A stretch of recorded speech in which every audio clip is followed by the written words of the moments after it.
Fuel prices at the pump are expected to soar beginning next week as clashes in the Ukraine heightened and more punishing economic sanctions await Russia, as summed up in this report from our Karen Villanda.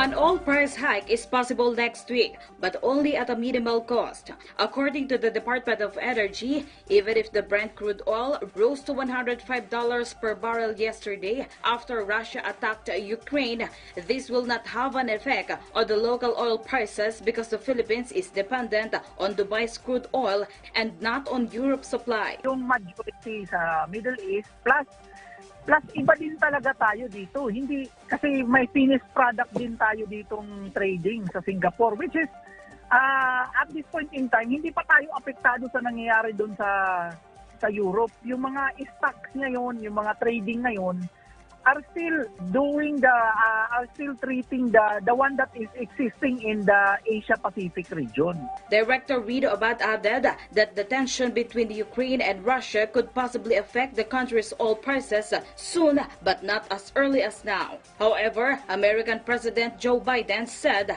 the disruption in energy supply is now being monitored. We've been coordinating with major oil producing and consuming countries toward our common interest to secure global energy supplies.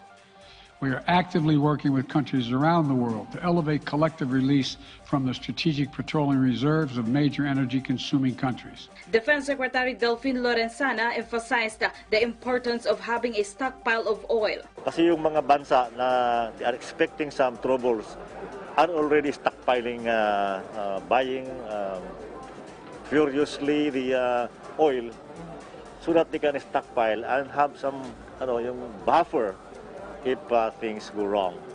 So, dapat ganoon din tayo, maghanda tayo dahil tatamaan talaga tayo rito. Earlier, some transport groups have asked for a 1 peso provisional increase because of the weekly increase in oil prices in the country. But Transportation Secretary Arthur Tugade does not agree with the idea of a fair hike. Instead, the fuel subsidy is being processed. Ito hong subsidiya, ginawa ho ng Kongreso yan, House of Representatives sa Senado, na kung saan may patakaran at alituntunin. Nandiyan ho sa budget yan. Aside from this, the Development Budget Coordination Committee vowed to provide relief assistance and support to affected sectors such as PUV drivers, farmers, and fisher folks. Karen Villanda for The Nation.